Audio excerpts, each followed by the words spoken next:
Hello student, इस video में आप सबको बताएंगे कि आरसी सर्किट का टाइम कांस्टेंट कैसे कैलकुलेट करते हैं। मैं आपको काफ़ी इजी मेथड बताऊंगा।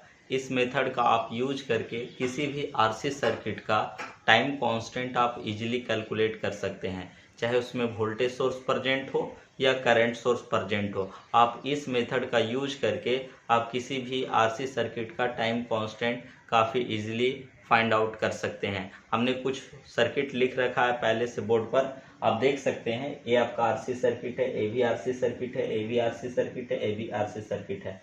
चारों केस में हम आपको टाइम कांस्टेंट कैलकुलेट करके बताएंगे कि ईच सर्किट में, प्रत्येक सर्किट में टाइम कांस्टेंट क्या होगा। तो आइए बिना देर किए हुए हम सॉल्यूशन करते हैं।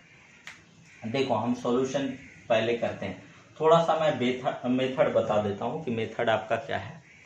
आपको जब भी आरसी सर्किट दिखे तो बस ये समझना है कि जब कैपेसिटर चार्ज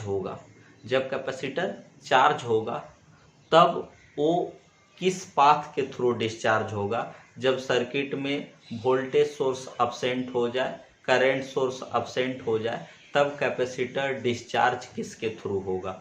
क्योंकि वोल्टेज सोर्स का इंटरनल रेजिस्टेंस आपका वेरी स्मॉल होता है, काफ़ी छोटा होता है। आपका क्या होता है, वो नेग्लिजिबल होता है। आइडियल वोल्टेज सोर्स का इंटरनल रेजिस्टेंस आपका 0 होता है। तो और जानते हैं कि करंट सोर्स का इंटरनल रेजिस्टेंस इन्फिनिटी होता है।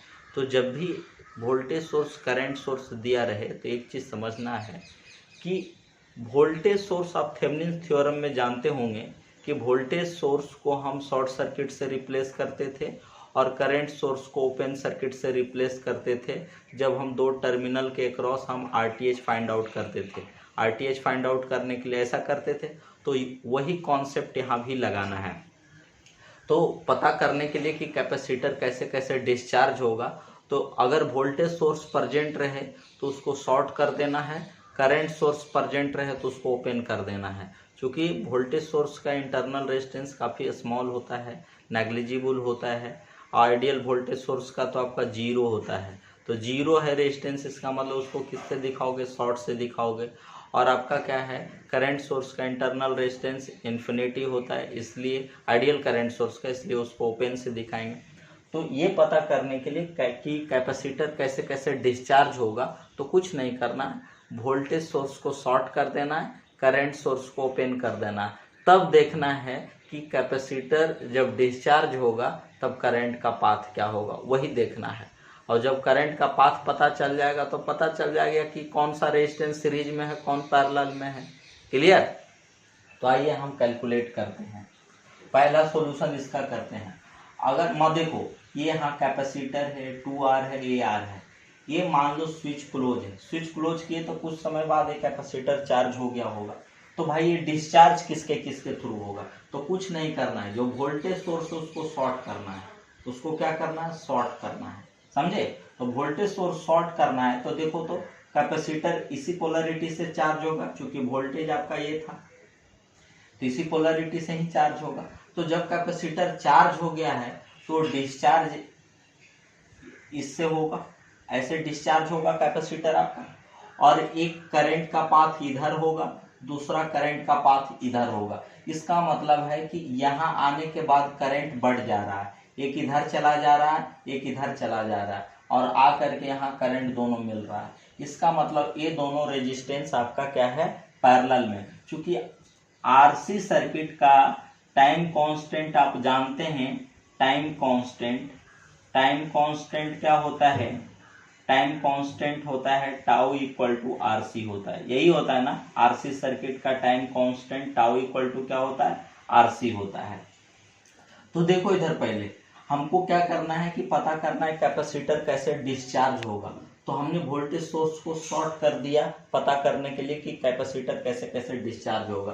तो देखो कैपेसिटर ऐसे डिस्चार्ज हो रहा है, तो यहाँ से करंट दो पार्ट में बट रहा है, एक इधर बट रहा है ना। तो बट रहा है तो इसका मतलब ये दोनों रेजिस्टेंस पैरेलल में होगा।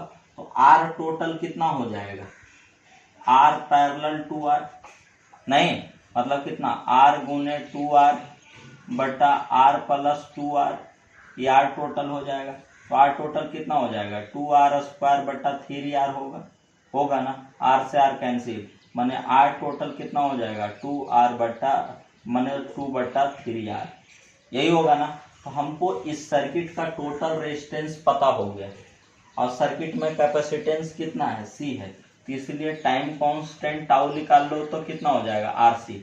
आरसी टोटल रेजिस्टेंस कितना है 2/3 और आपका सी है, सॉरी 2/3 और आर है और ये आपका क्या है सर सी है, तो लिख दो टाइम कांस्टेंट कितना हो जाएगा time equal to 2/3 RC second. ये आपका क्या हो जाएगा, इस सर्किट का आपका टाइम कांस्टेंट हो गया, मतलब कितना हो जाएगा 2/3 आरसी इसका टाइम कांस्टेंट हो गया। बस कितना इजी है ना, बस ये ध्यान देखना है, बस यही सोचना है कि कैपेसिटर कैसे कैसे डिस्चार्ज होगा। चलो अब दूसरा सर्किट का सॉल्यूशन करते हैं, बहुत इजी मेथड है, बस यही पता करना है कि आपको कैपेसिटर कैसे डिस्चार्ज होगा, कैपेसिटर के डिस्चार्जिंग का पाथ क्या होगा। अब देखो यहाँ हमारे पास 3 कैपेसिटर है, 1 फैराड 1 फैराड 1 फैराड, ये यहाँ 2 रेजिस्टेंस है 3 ओम 3 ओम, एक करंट सोर्स दे दिया हुआ है मान लो 3 एम्पियर का है। तो अब पता करेंगे कि भाई सर्किट का टाइम कांस्टेंट क्या होगा। तो हमने अभी बताया कि हमको ये पता करना है कि कैपेसिटर कैसे कैसे डिस्चार्ज होगा, तो वोल्टेज सोर्स को शॉर्ट करना है, करंट सोर्स को ओपन करना है। तो आप इसको ओपन कर दो, इसको हमने ओपन कर दिया, लो ओपन कर दिया। तो देखो तो अब हमारा सर्किट ऐसा हो गया, तो 2 कैपेसिटर सीरीज में है यहाँ और एक पैरेलल में है, तो सी टोटल कितना हो जाएगा, 2 सीरीज में है तो कितना हो जाएगा 1 + 1, ये 1 + 1, 2 सीरीज सॉरी 2 पैरेलल में है तो सीरीज वाला रेजिस्टेंस का जो सीरीज होता है, जैसे ये क्या होता है R1 और ये क्या होता है R2, तो R टोटल क्या लिखते हैं R1 + R2, लेकिन कैपेसिटर में जस्ट उल्टा हो जाता है, ये C1 है ये C2 है, तो C टोटल कितना हो जाएगा C1 + C2, तो वही यहाँ रेजिस्टेंस के सीरीज वाला ही कंडीशन होगा। तो C टोटल निकालिएगा तो कितना हो जाएगा 1 + 1, ये जुटेगा पैरेलल, ये अब क्या हो जाएगा इसके साथ सीरीज में आ जाएगा, क्योंकि अगर ये 1 + 1 कितना हो जाएगा 2 फैराड हो जाएगा, तो ये देखो ये 2 फैराड हो जाएगा तब ये सीरीज में ना हो जाएगा, क्या हो जाएगा सीरीज में हो जाएगा। तो देखो तो आपका कितना हो जाएगा 1 + 1 पैरेलल 1, तो कितना हो जाएगा 2 पैरेलल 1, इसका मतलब 2 × 1/3, मैंने 2 × 1/2 + 1 मैंने कितना हो जाएगा 2/3 फैराड, ये आपका सी टोटल आ गया। इसका मतलब है ये जो पूरा कैपेसिटर था ये तीनों 1 फैराड 1 फैराड 1 फैराड, इसका टोटल कैपेसिटेंस आया 2/3 फैराड। तो इन सब के बदले हम क्या लिख सकते हैं, एक कैपेसिटर लिख सकते हैं 2/3 फैराड, लिख सकते हैं कि नहीं 2/3 फैराड लिख सकते हैं। तो अब देखो तो अब 2/3 फैराड लिख सकते हैं, तो इसका मतलब कैपेसिटर ऐसे, चूंकि करंट सोर्स से था यही था ना, तो करंट ऐसे आएगा तो कैपेसिटर इस पोलैरिटी से ही चार्ज हुआ होगा। तो देखो कैपेसिटर डिस्चार्ज कैसे होगा, ऐसे डिस्चार्ज होगा कैपेसिटर, इसका मतलब है इस रेजिस्टेंस और इस रेजिस्टेंस में सेम करंट, क्योंकि ये पाथ तो ओपन हो चुका है करंट सोर्स वाला है, तो यहाँ आर सी टोटल निकल गया, तो आर टोटल कितना हो जाएगा 3 + 3 बराबर कितना 6 ओम, इसीलिए टाइम कांस्टेंट कितना हो जाएगा आर सी, माने आर टोटल कितना है 2/3 और सॉरी आर टोटल कितना है 6 है, आर टोटल आपका 6 है ना, और सी टोटल कितना है 2/3, 2 बार में कट गया बराबर 4 सेकेंड, मतलब इसका टाइम कांस्टेंट कितना आ जाएगा 4 सेकेंड। कितना इजी मेथड है, आप इस मेथड का यूज करके इसका भी फाइंड आउट कर सकते हैं बहुत आसानी से, मैं इसका भी कैलकुलेट करके बता दे रहा हूं। देखो टाइम कांस्टेंट का यूनिट आपका क्या होता है, इसको सेकेंड में मेजर करते हैं, समझे। अब देखो हम इसकी बात करते हैं कि इसका टाइम कांस्टेंट क्या होगा। तो देखो तो यहाँ ये आपका क्या है वोल्टेज सोर्स है, तो हमको पता करना है कि कैपेसिटर कैसे डिस्चार्ज होगा, उसका डिस्चार्जिंग का पाथ क्या होगा। तो डिस्चार्जिंग का पाथ क्या होगा, तो सबसे पहले देखो यहाँ देखो वोल्टेज सोर्स को आप क्या करोगे, शॉर्ट करोगे, वोल्टेज सोर्स को आप क्या करोगे, शॉर्ट करोगे। और टोटल पहले का ये दो कैपेसिटर आपका पैरेलल में है, देखो लग रहा है ना, तो सी टोटल आपका कितना है, सी टोटल आपका कितना हो जाएगा, 2C हो जाएगा। आर टोटल आपका कितना हो जाएगा, दोनों पैरेलल में तो कितना हो जाएगा, R/2 हो जाएगा, दोनों पैरेलल में तो R/2 हो जाएगा, इसलिए time constant tau equal to कितना हो जाएगा, RC। आर टोटल कितना है, R/2 है, सी टोटल कितना है, 2C है, 2 कट जाएगा, टाउ इक्वल टू कितना हो जाएगा, RC। मतलब इसका क्या हो जाएगा, RC हो जाएगा, टाउ इक्वल टू RC, इसका RC।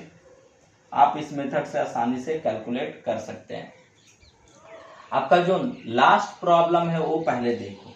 ये आपका क्या है, ये दे दिया है 20 वोल्ट दे दिया है, ये 10 किलो ओम दे दिया है, ये 20 माइक्रोफैराड दे दिया है, ये आपका 10 किलो ओम दे दिया है। तो यहाँ भी कह दे कि आप सर्किट का टाइम कांस्टेंट बताइए, टाइम कांस्टेंट बताइए। मान लो कैपेसिटर फुल्ली चार्ज है, कैपेसिटर फुल्ली चार्ज है, क्योंकि आपका क्या बैटरी ये है, तो करंट आएगा, तो करंट तो ऐसे ही आएगा, तो इसका मतलब कैपेसिटर इस पोलरिटी से क्या होगा, चार्ज होगा, इस पोलरिटी के साथ। तो मान लो कैपेसिटर फुल्ली चार्ज हो चुका है, फुल्ली चार्ज हो चुका तो डिस्चार्ज कैसे होगा, तो डिस्चार्जिंग पाथ पता करने के लिए देखो ये स्विच तो क्लोज करना ही पड़ेगा, डिस्चार्जिंग पाथ पता करने के लिए इस वोल्टेज सोर्स को आप क्या कीजिएगा, शॉर्ट कीजिएगा। यहाँ से करंट आएगा, करंट इन्हें जाएगा, इन्हें जाएगा, माने इधर भी जाएगा, इधर भी जाएगा, मतलब ये रेजिस्टेंस कितना हो जाएगा, पैरेलल में। तो आर टोटल निकालिएगा तो कितना हो जाएगा, 10 पैरेलल 10, नहीं माने 10 गुने 10/20, माने कितना 5 किलो ओम, ओम में किलो ओम है सब। अब आपका सी कितना है, 20 माइक्रोफैराड है, इसीलिए टाइम कांस्टेंट निकाल लो, कितना हो जाएगा, RC। आर कितना है 5 गुने 10 पर पावर कितना हो जाएगा, 3। सी कितना है 20 माइक्रोफैराड, 20 गुने 10 पर पावर -6, मतलब कितना हो जाएगा, 20×25 100 गुने 10 पर पावर -3, ये कट जाएगा ना। तो अब देखो तो कितना हो जाएगा, आपका कितना हो जाएगा, 100/1000 हो जाए, 2 × 2 मतलब 0.1 सेकेंड। ये इसका क्या हो जाएगा, टाइम कांस्टेंट निकल गया।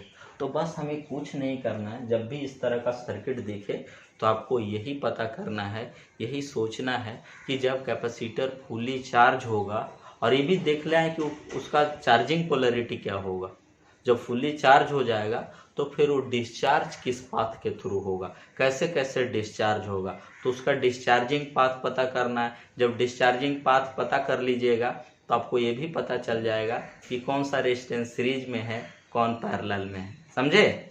और ये आपको अब कैपेसिटर 2-3 रहे तो इक्विवेलेंट कैपेसिटेंस निकाल लो, टोटल इक्विवेलेंट कैपेसिटेंस निकाल लो कि टोटल इक्विवेलेंट कैपेसिटेंस, तब उसके बाद पता करो कि आपका क्या है, डिस्चार्जिंग पाथ क्या होगा।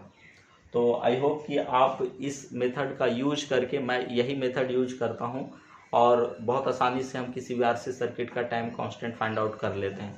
तो आप भी इस मेथड का यूज करके किसी भी आरसी सर्किट का टाइम कांस्टेंट आप कैलकुलेट कर सकते हो। तो आई होप कि आप लोग को समझ में आ गया होगा। बहुत बहुत धन्यवाद।